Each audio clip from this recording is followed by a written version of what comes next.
우리 모두는 자유를 갈망합니다. 어쩌면 자유는 인간의 거룩한 본능일지도 모릅니다. 사람만이 아니라 동물의 경우도 다르지 않을 것입니다.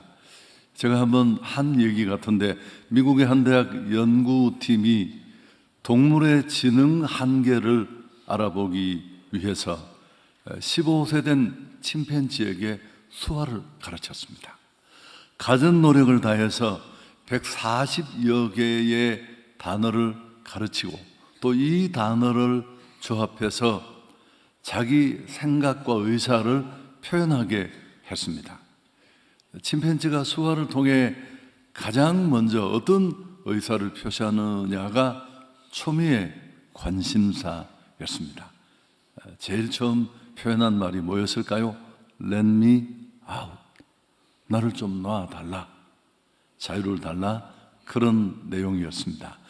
오늘 우리가 읽은 이 성경의 말씀, 좀 신앙생활을 하신 분들은 모두가 잘 아는 그런 내용입니다만은, 이 성경 속에도 사실 24절 말씀까지 읽어야 하는데 자유를 갈망하는 한 사람이 등장합니다. 배경을 조금 설명드리면, 꽤나 부유한 가정이었습니다. 아들이 그 집에 형제 둘이 있었는데, 특히 둘째 아들은 어떻게든지 집을 벗어나고 싶어 했습니다.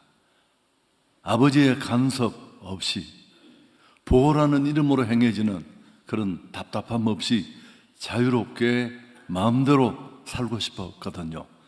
그러다 그는 참다 못해 아버지에게 자기 몫의 유산 분배를 요구합니다. 아버지의 그 존엄을 짓밟는 그런 무례한 행동이지만, 유대 사회에서 인자한 아버지는 그 일을 받아들입니다. 유산을 받아 먼 나라로 가서 그는 다 날려버립니다. 유흥비로. 그리고 설상가상, 그 땅에, 그가 살던 그 땅에 흉년까지 찾아옵니다. 있을 때 함께 머물던 친구들도 다 떠나고 먹고 사는 생계가 막막했죠. 마침내 그는 돼지를 치는 집에 더부살이를 시작합니다. 여러분, 유대인에게 돼지는 가장 더럽고 가장 천하고 가장 혐오스러운 그런 짐승으로 여겨졌습니다. 이건 그의 삶이 얼마나 최악의 상태에 이르렀는가를 보여줍니다. 돼지 먹는 사료로도 배를 채울 수 없었습니다. 그렇게 원했던 자유, 행복은 어디에도 없었습니다. 이 막다른 길에서 그는 새로운 변화를 맞게 됩니다. 스스로 생각하고 돌이키게 되는데, 오늘 신약성경 누가복음 15장 17절에 보면 이에 스스로 돌이켰다. 굉장히 중요한 표현입니다. 이 좀 어려운 얘기지만 헬라어의 원래 원문을 보면 에이스 헤 아우톤 엘톤이라는 이 말은 자기 자신에게로 돌아왔다, 그런 뜻이 있습니다. 그는 이 최악의 상황에서 자유와 행복을 찾아 도망간 달아난 그 자리에서 비로소 자기를 직면하고 자각하게 된 겁니다. 나에게는 아버지가 계시고 나는 그 모든 것을 가진 아버지의 아들이라는 것, 그리고 비로소 지금까지 불편하게 답답하게 생각했던 아버지라는 그 울타리가 내게 얼마나 큰 도움이 되었는가를 눈뜨게 된 것입니다. 그러자 그는 용기를 냅니다. 아버지께로 돌아가야 되겠다. 그러면서 나는 아들로 다시 받아주실지 모르지만, 아들 자격이 없지만 아버지 집에 얼마나 많은 품꾼이 있는데 그런 품꾼의 하나로라도 나를 받아주시겠지. 그렇게 마음을 추스리고 용기를 냅니다. 그런데 이제 아버지가 어떻게 반응했는지가 성경에 쭉 나오는데, 아버지는 아주 먼 거리에서도 초췌한 모습으로 주저하며 돌아오는 그 수축해진 아들을 단번에 알아봤습니다. 저는 이게 충분히 이해가 됐습니다. 우리 아들이 과거에 미국서 졸업할 때 막 제가 잘 모르는 곳에 사람이 수백 명이 모였습니다. 저는 우리 아들을 단번에 찾았습니다. 난 아버지니까요. 뭐 지가 뭘 뒤집어 썼든 맸든 간에. 그래서 이해하는 데 퍽 빨랐습니다. 단번에 알아보고 측은히 여겨 달려가 목을 안고 입을 맞춥니다. 아들의 그 죄를 아버지는 묻도 따지지도 않습니다. 대신 종들에게 소리칩니다. 오늘 누가복음 15장 22절에 보면 제일 좋은 옷을 내다가 입히고 손에 가락지를 끼우고 발에 신을 신기라. 그렇게 말하고는 살찐 송아지 한 마리를 잡아 온 이웃들을 불러서 잔치를 벌입니다. 내가 잃어버렸던 아들, 죽었던 아들을 다시 돌려받았다. 근데 여기 아버지가 준 이 아들을 껴안으며 준 선물은 좀 우리가 곱씹고 의미를 조금 설명할 필요가 있습니다. 이 제일 좋은 옷이라는 말은 첫 번째 옷이라는 뜻도 있는데, 더러운 옷을 벗기고 가장 좋은 옷을 입힘으로 그간의 수치와 과거를 덮어주고 또 아들로서의 자리를 다시 회복시켜 준다는 뜻이 있습니다. 손에 끼워준 가락지는 단순한 장신구가 아니라 넌 다시 우리 가족의 일원이 되었고 여전히 내 아들이다. 너는 아들로서 얼마든지 결정하고 권한을 가질 수 있다. 그런 의미를 갖습니다. 또 신겨준 신발은 당시 노예나 종들은 자유롭지 못한 사람들은 맨발로 살았습니다. 이제 아버지가 그에게 신겨준 신발은 너는 내 아들이고 네가 권한도 가지지만 너는 이제 자유인이다. 여러분 참 아이러니하지 않습니까?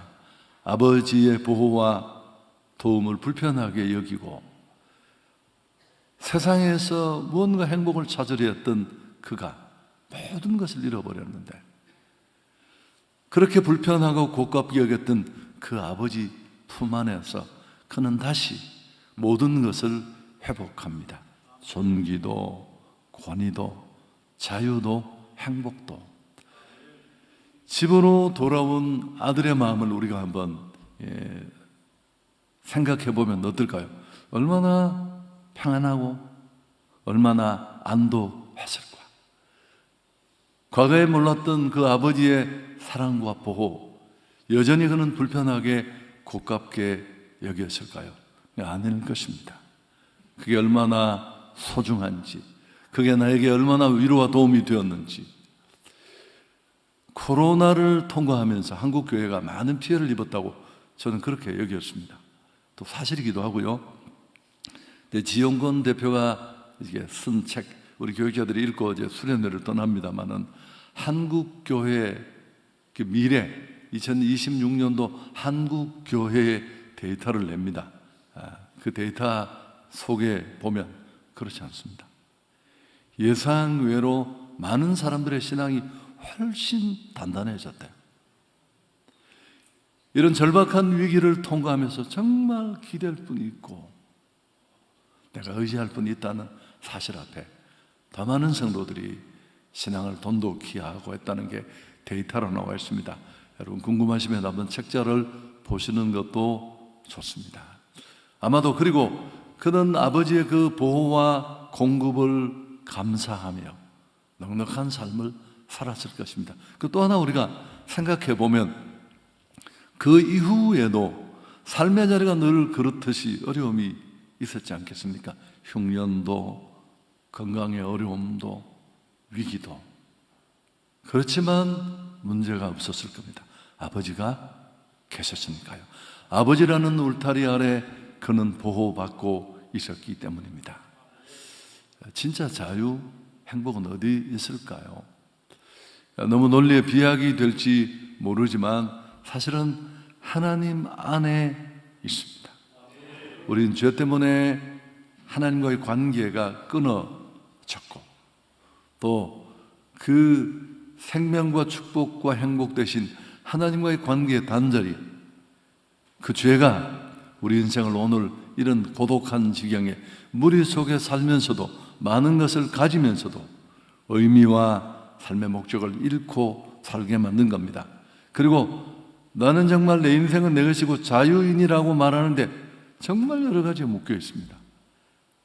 악습에, 쾌락에, 의미 없음에, 공허함에. 예수께서는 우리를 이 모든 죄가 부른 그 어둠에서, 그 묶인 것에서 우리를 자유케 하려고 십자가를 지셨습니다. 요한복음 8장 32절, 우리 잘 아는 구절이잖아요. 진리를 알지니 진리가 너희를 자유케 한다. 이 진리는 예수 그리스도입니다. 기독교는 많은 것을 얽어매는 것처럼 보입니다. 술 먹지 마, 일요일날 교회 와, 뭐 등등등. 그러나 그렇지 않습니다. 케제만이라는 학자는 예수는 자유를 의미한다. 사실 자유는 행복의 또 다른 이름이거든요. 많이 가져도 묶여있고 불편하다면 그건 행복한 게 아니니까. 예수는 자유를 의미한다, 그렇게 말했습니다. 예수가 자유를 의미한다면 그 예수를 믿는 크리스천은 마땅히 자유인이어야 할 것입니다. 오늘 이 둘째 아들의 모습, 어쩌면 이건 우리의 모습이고 나의 모습일 수 있습니다. 내 인생은 내 거고 내가 알아서 살 거야. 근데 사실 어디서 왔는지도 모르잖아요. 어디로 가는지도 몰라요. 여러분, 우리가 그런 한낱 미생물이 진화해서 어쩌다가 실수로, 말도 안 되는 얘기예요. 말도 안 돼. 내가 오늘 또 이 얘기를 또 해야 되겠네요. 케플러라는 천문학자에게 친구가 있었습니다. 이분은 하나님을 믿는 분이에요. 이 친구에게 하나님이 계시고 온 우주 만물은 그분이 만드셨고 얘기를 해도 과학자에게 손톱도 안 맥혔어요. 그래서 하다못해 이 친구는 자기가 행성을 만들었습니다. 나무로, 목재로. 그리고 그게 궤도를 따라 이렇게 돌도록 움직이게 그렇게 손으로 밀면 만들어서 이 친구에게 보여주었더니만, 누가 만들어서? 저절로 생겼어. 아니, 누가 만들었어? 저절로 생겼다니까. 아니, 자네가 만들었지. 아니, 저절로 생겼다니까. 무슨 말도 안 되는 얘기를 하는 거야. 그러자 뭐라고 했다고? 자네는 이 하찮은 목재의 궤도를 보고도 그게 저절로 만들어졌다고 믿지 못하는데, 이 광활한 우주, 신비로운 인체, 만물의 변화를 보면서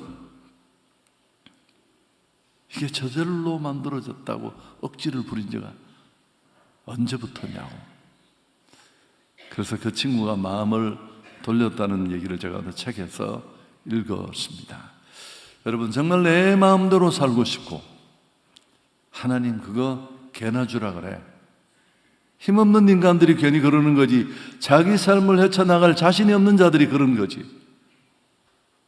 그럼 우리는 어떻게 살고 있나요? 앞에도 말했지만 술, 쾌락, 필요라는 이름으로, 저축이라는 이름으로 돈에 이끌려 돈을 다스리는 자가 아니라 끌려다니는 자로 관계도 다 망치고, 오늘 이 둘째 아들처럼 이렇게 시궁창에 처박히지 않더라도 오늘의 둘째 아들 탕자는 성공했어요. 돈도 벌고 포르쉐도 타고 SNS에, 인스타그램에 끊임없이 사진 찍어 올리고. 여러분, 저는 그런 데 휘둘리지 않습니다. 성경에 이런 인물이 있잖아요. 누가복음 19장에 삭개오라는 인물. 그는 돈만 있으면, 성공만 하면 행복해지고 자유로워지리라고 생각했습니다. 로마로부터 유대 지역에 세금을 징수할 수 있는 권한을, 프리미엄을 주고 웃돈을 주고 받아와서 자기 종족을 처참하게 짓밟고 늑탈하고 빼앗고 수전노, 매국노 소리를 들으면서 돈을 얻고 세리장이라는 지위도 얻었지만 행복하지 않았어요.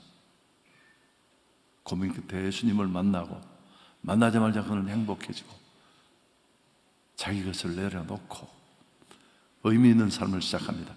하나님 앞에 자기가 빼앗은 걸 다시 다 2배로 돌려주고 등등등. 돌아온 아들의 마음속에 있었을 안도를 한번 생각해 보십시오. 얼마나 평안까지 안 해줘.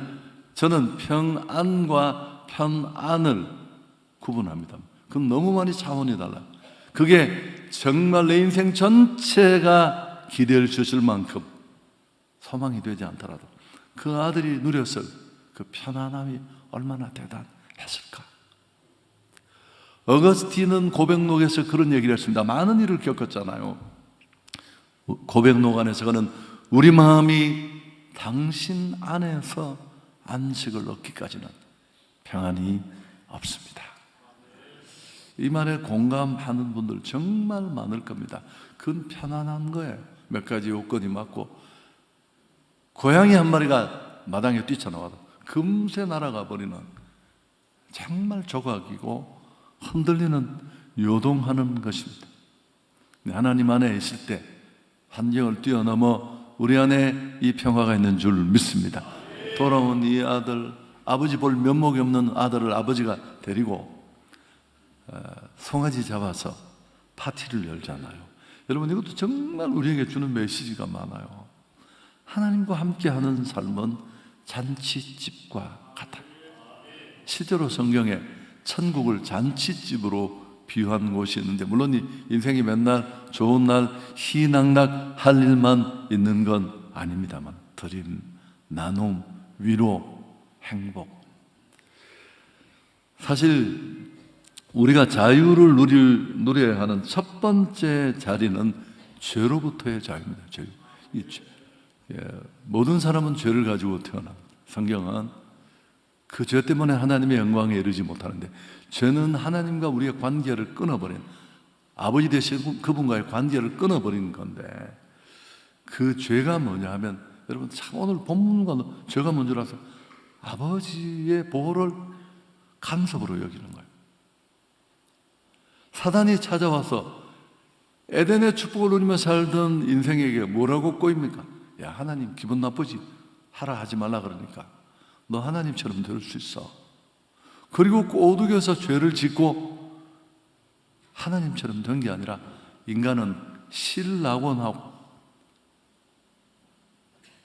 그 죄가 온 인류에게 전가되어서 우리 모두가 이렇게 어려움을 겪는 거예요.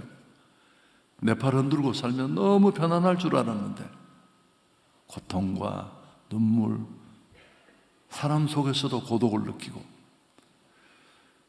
그래서 사실 가장 큰 죄는 하나님을 외면한 죄입니다. 아들이 오늘 돌아오면서 내가 하나님과 아버지께 죄를 지었다. 참 의미 있는 연결이라고 생각합니다. 그리고 우리는 그 하나님과의 관계가 예수님을 통해 회복되면 온갖 묶인 것들로부터도 풀립니다. 제가 이 구절도 많이 인용하는데 오늘 다 설명할 수 없지만, 요한일서 3장 8절에 하나님의 아들이 나타나신 것은 마귀의 일을 멸하려 하심이라. 무슨 SNS 중독, 쾌락, 이런 그 악한 영까지. 폴 투르니에라는 스위스의 정신과 의사가 있습니다. 책도 많이 발간되고 우리나라에도 많이 번역되어 있습니다만은, 그는 30년 동안 정신과 의사에게 치료를 받으러 다니는 한 여성의 얘기를 소개합니다. 대개 정신병에 걸린 사람들의 경우는 과거를 들춰보면 괴로웠던 시절이나 어렸을 때 받았던 고통, 충격, 이런 것들이 상흔이 되는 경우가 많은데, 그러면 이제 문진이나 여러 가지 방법을 통해 의식 속에, 무의식 속에 그런 것들을 끌어내어 고치는 것이 일반적인 치료 방법이라고 합니다. 근데 이 여성은 아무리 의식을 분석하고 과거를 들추어봐도 그런 병의 원인을 찾기가 어려웠습니다. 투르니에는 하나님을 섬기는 기도인이었기에 이 여자와 함께 기도했습니다. 그 여자는 하나님을 만나고 그리고는 비로소 자유로워졌습니다. 이 여자의 고백이 책에 실려 있는데요, 나는 새로운 사람이 되었다. 이렇게 황홀한 자유가 있다는 것을 지금까지 모르고 지냈다. 예수께서 나를 고쳐주시고 나에게 참 자유와 해방을 주셨다. 여러분, 저는 목회를 지금까지 했잖아요. 38, 9년 동안 이런 케이스를 많이 봤어요. 제 친근한 제자 중에도 있고요. 그 아이를 내가 처음 봤을 때 이 혀를 내서 이렇게 흔들면서, 그 좋은 대학을 나온 내가 그 예배 30분 드리는 내내 침을 30번이나 받았다. 휴지통에서 받고 들어가. 정상인이 아니었어요. 하나님은 그를 고쳐주셨습니다. 의학도 과학도 설명할 수 없는 일들이 얼마나 많아요.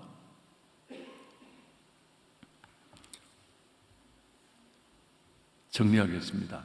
마틴 루터가 한 말입니다. 물고기는 물에서 자유를 얻고 병아리는 어미 닭 나래에서 자유를 얻듯이 우리 성도는 그리스도 안에 있을 때 자유를 누리게 된다. 제가 자유는 행복의 다른 이름이라는 말도 했습니다만, 자유는 마음대로 하는 게 아닙니다. 우리나라가 처음 이제 독립을 하고 국가를 회복했을 때, 제가 어린 시절에 들은 얘기, 제가 이 얘기를 왜 이렇게 많이 하죠? 어떤 사람이 이제 막 우리가 해방을 했을 때, 자유의 개념이 없을 때, 한 사람이 머리를 깎으러 이발하러 갔습니다. 5,000원인데 예를 들면 3만 원을 달라요. 뭔 소리 하냐고 하니까 자유라고. 그래서 유리창을 다 깼대요. 이발소 유리창을. 왜 깼냐? 자유다고. 뭐 좀 웃기는 얘기고 어설픈 얘기인데, 여러분, 우리 안에도 이런 자유에 대한 오해가 있을 수 있습니다. 기차가 진짜 자유롭다는 건 아무데나 다니는 게, 하늘도 날고 막 들판으로 달리고, 그 자유가 무슨 그게 자유예요. 궤도를 벗어난 아무리 F1, F2 뭐 승용차도 다 죽는 거예요. 그건 아버지 품은 우리를 얽으면은 우리가 아닙니다. 케이지가 아닙니다. 우리를 살게 하는 우리 울타리인 줄 믿습니다. 아버지와 아들이 궁극적으로 목적하는 건 똑같았어요. 평안함, 풍요로움, 안전한 삶, 자유, 행복. 그러나 이 두 가지를 찾는 방법이 달랐던 거예요. 여러분, 지금도 그렇잖아요. 답이 없는 세상에서 더 큰 차, 더 좋은 집, 우리 해봤잖아요. 많은 사람들이.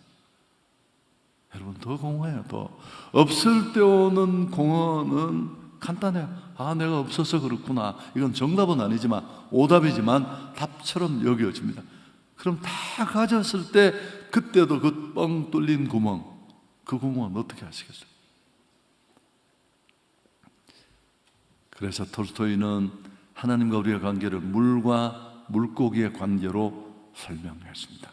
물고기에게 물은 불편하고 구속하는 공간이 아니라 최적의 공간입니다. 그게 자유의 자리고, 영국의 교육학자인 R.S. 피터슨은, 여러분 아시는 얘기인데, 자유의 역설이라는 유명한 얘기를 했습니다.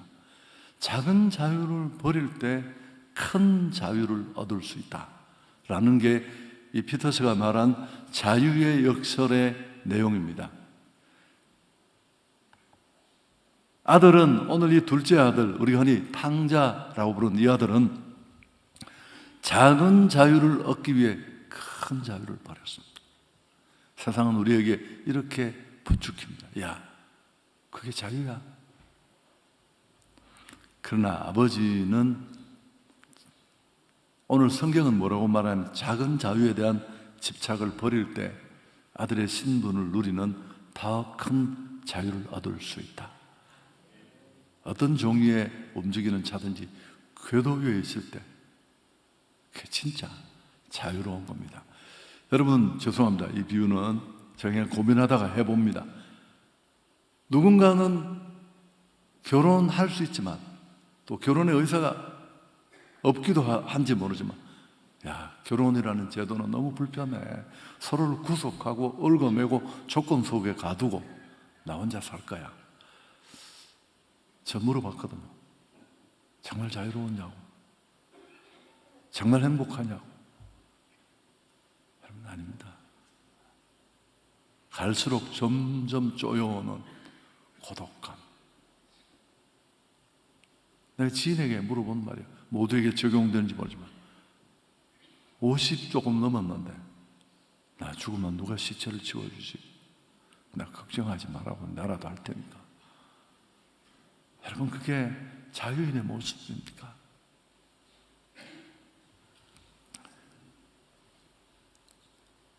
당장 아버지께 돌아온 것은 단순히 물리적인 귀환의 의미만이 아닙니다. 그는 그 절망의 비참한 자리에서 자기와 직면합니다. 내가 누구인지를 알게 된 거죠. 사실 이 말은 여러분이 불편할 수 있지만 조금 더 진전하면 나는 누구의 것인가라는 문제와도 맞닥뜨립니다. 난 내 것이 아니니까요. 이런 자기 인식이 변화의 출발점이었습니다. 우리도 할 수 있습니다. 오늘 여기서 지금 자각하는 게 중요합니다. 그리고 돌이키면 될 줄 믿습니다. 그리고 하나님을 내 마음으로 받아들이면 됩니다.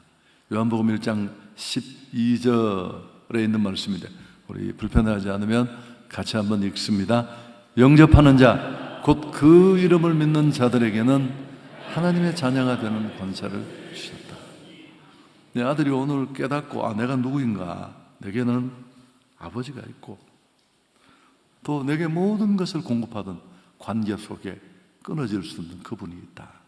제가 이제 연결 시리즈를 했었어요. 우리 성도들에게 처음 오신 분들 때문에. 그때 이제 부부 관계 연결을 이야기했습니다. 마지막에 무슨 말을 제가 했죠? 부부 관계는 굉장히 조심해야 된다.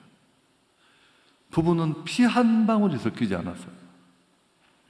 가만히 두면 그 관계는 멀어질 수밖에 없습니다.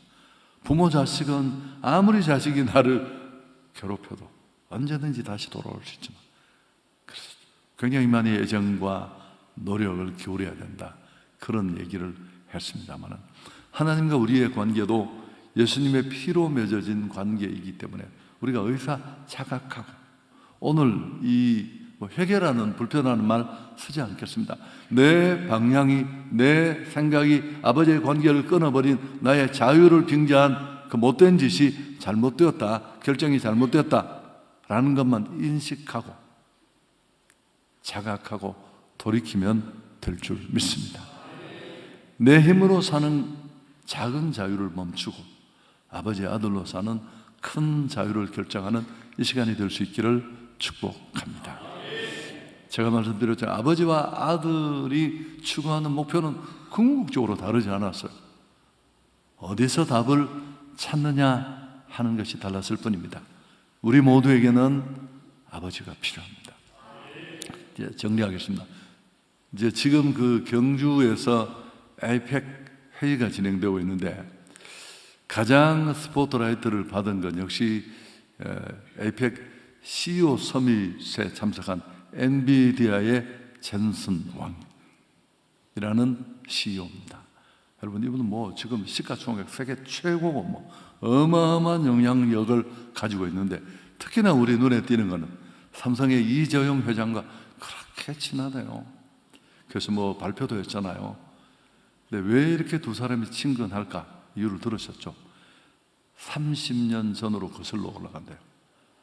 이건희 회장이 이미 그때 아주 작은 회사인 이 엔비디아를 알아보고 편지를 보내서 관계가 맺어진 거예요. 여러분은 어떤 생각을 하시는지 모르지만 저는 참 아버지도 잘 뒀네, 그런 생각 안 하셨습니까? 여러분 굉장히 건강하신 분들이십니다. 그래서 재벌 아버지를 뒀다는 것도 그렇지만 그렇게 미래를 미리 꿰뚫어 보고 이 어려운 시기에 삼성이 얼마나 위기 속에 있는데 선견지명 있는 아버지의 작은 연결이 위기 속에 또 경영이 한 사람에게 좋은 기회를 만들어 준 겁니다. 여러분, 그러나 괜찮습니다. 아무리 이건희 회장이 아버지라서 좋은들 우리 하늘 아버지만 하실까요? 우리가 하나님의 자녀가 딱 되면 하나님을 세상에 아버지라고 부를 수 있습니다. 여러분, 이게 얼마나, 이건 제가 목사라서 하는 얘기가 아니에요. 성경이 아빠, 아버지라고 부른다. 진짜 이 아빠라는 아람어인데 우리말과 발음도 비슷하고 의미도 똑같아요. 이게 얼마나 위기 많고 흉년 많은, 계획대로 되지 않는 좁쌀만한 머리 굴리며 살아가는 우리에게 큰 혜택인지. 여러분, 그 아버지 여보, 제 아버지는 그렇게 부자는 아니었습니다. 우리가 그렇게 가난한 집도 아니었는데, 어릴 때 그냥 제가 이게 딱 출근하는 아버지 뒤에 따라서 아버지 하면 대부분 해결이 다 됐습니다. 큰 문제가 없었습니다. 그리고 뭐 늘 필요를 채워 주셨고, 근데 저희 아버님은 좀 일찍 돌아가셨어요. 58에 목욕을 갔다 와서 그 다음날부터 못 일어나셨어요. 병문형을 모르는 채 2년 가까이 병원을 전전긍긍하다가 돌아가셨어요. 전 정말 이대 독자로서 보험만 받다가 하늘이 무너지는 것 같다는 표현이 꼭 제게도 맞았습니다. 우리 집은 이제 6명 가족이 살 길이 없구나. 대충 교회 다니는 우리는 교회로 다 하나님 품으로 나와서, 그러자 또 다른 하늘이 들어왔고, 내게 또 한 분의 아버지가 계신다는 걸 알게 됐어요. 그분은 하늘 아버지였습니다. 여러분, 저는 목회하는 여정에, 사는 여정에 그 이름을 수없이 불렀고, 정말 내 삶의 여정, 목회의 여정, 내가 섬기는 교회의 은혜, 우리 아이들 3남매에게 주신 그 혜택, 여러분 조금씩 아시잖아요. 설명할 수 없습니다. 제가 이 얘기도 자주 해요. 저는 이제 우리 아이 하나가 조금 자기 삶을 정신을 못 차리길래 내가 불러서 그랬습니다.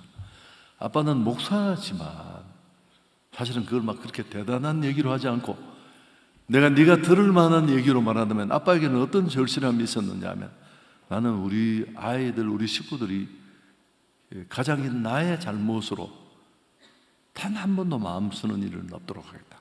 그게 내 꿈이었다. 무척 애썼다. 자신이 없어서. 그래서 내가 물었습니다. 그런 적이 있었냐? 한 번도 없었대. 그래, 다 하나님이 해주신 거였다.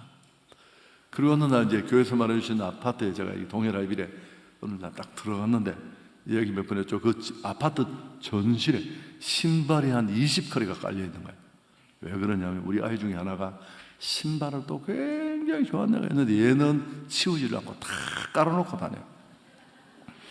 제가 그 신발을 딱 보는데 마음에 감동이 팍 몰려왔습니다. 나는 6명의 생계를 하나님 앞에 부탁했는데 하나님이 이 많은 신발을 다 먹이시고 입히셨구나. 여러분, 별로 은혜가 안 되죠? 정말 그 시편에 보면 여호와는 나의 목자시니 내가 부족함이 없습니다. 그리고 마침내 내 잔이 넘칩니다. 누가 인생을 다시 살고 싶죠? 제가 속으로 그 어려워 그러면 안 돼. 물론 저도 후회도 있고 공부도 좀 열심히 하고 싶고 그런 마음은 있는데, 그래도 내 힘으로 계획해서 이만큼 살 자신이 없을 만큼 이끄셨습니다. 여러분, 저만 그럴까요? 그래서 오늘 제가 결단하고 이렇게 하지 않겠습니다. 여러분 마음에 오늘보다, 지금보다 더 좋은 날은 없습니다. 그래서 좋으신 하나님 아버지, 그분은 우리를 만드신 분이고 우리는 그 형상대로 지음받았고, 그분 안에 있을 때, 그분과 관계 속에 있을 때 우리는 가장 편안하고 가장 행복한 존재가 될 줄 믿습니다. 같이 기도 한번 하겠습니다.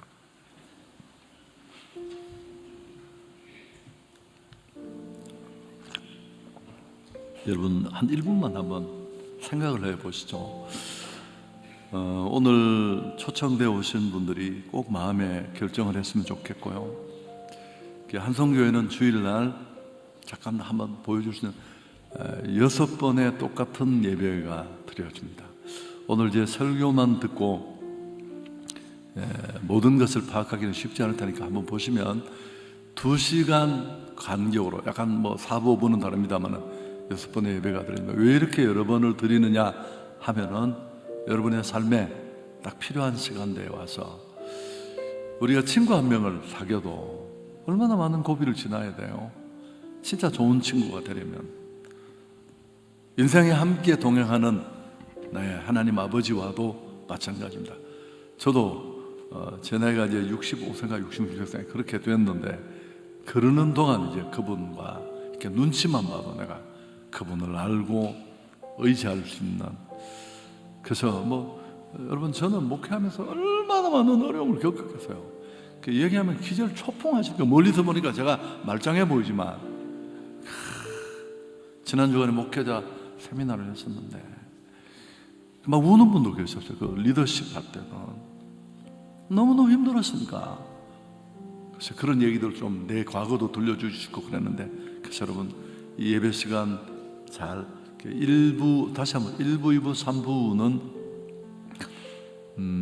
이제 좀 장년들 예배입니다. 4부, 5부는 젊은이들이 많고, 여러분 취향들이 저녁 8시도 똑같은 예배인데, 혹시 일요일날, 이 주일날 일정이 있는 분들은 이 예배에 와서 차분히 한번 그분 손을 잡고 알아보시죠. 저는 그 아버지와 동행하면서 이렇게 안도 있는 삶을 살고 있습니다. 저는 청년 때부터 걱정이 많아서 고민을 시작하면 머리를 50개 집어서 밤새 집어 당겨가지고 행축을 앞두고 주일날은 잘 못 잘 때도 있는데 어제도 잘 잡고 그렇습니다. 여러분 꼭 기억하십시오. 기도하겠습니다. 좋으신 하나님, 오늘 하나님의 전에 초대받아 온 분들을 품에 안아주시고, 너는 내 아들이고 너는 나의 것이고 나는 너와 함께하고 싶다. 확신의 음성을 들려주시고, 힘들고 의미 없고 뭘 얻었든 얻지 못했던 공허한 우리 삶에 의미와 자유와 행복과 회복을 주실 줄 믿습니다. 예수님 이름으로 기도하옵나이다. 아멘. 여러분, 이제 마지막 인사입니다. 또 잘 돌아가시고 교회가 주는 작은 선물을 꼭 받아 가시고, 내려가실 때 계단이 조금 이렇게 경사가 심하니까 한 5분만 시간을 두시고 잘 내려가시고, 또 초청하신 분들이 저희가 막 대접을 할 수 있는 그런 공간이 또 상황이 되지 않으니까 카페 출입도 태신자들 중심으로 여러분이 양보해 주시고 또 식사도 대접하시고, 그리고 저희가 정말 드리고 싶었던 선물은 우리가 함께 만난 이 하나님, 또 예수님이라는 것도 꼭 알아주셨으면 좋겠고, 여러분이 받은 이 신앙 출발의 기회를 놓치지 않았으면 좋겠습니다. 찬송가 438장 1절 3절만 부르고 제가 기도 한번 하고 오늘 모든 순서를 펴겠습니다. 평안히 돌아가십시오. 내 영혼이 은총 입어 중화되지, 받고 보니 슬픔 많은 이 세상도 천국으로 가도다. 할렐루야 찬양하세. 내 모든 죄 사함받고 주 예수와 동행하니 그 어린아 하늘. 3절도 하겠습니다.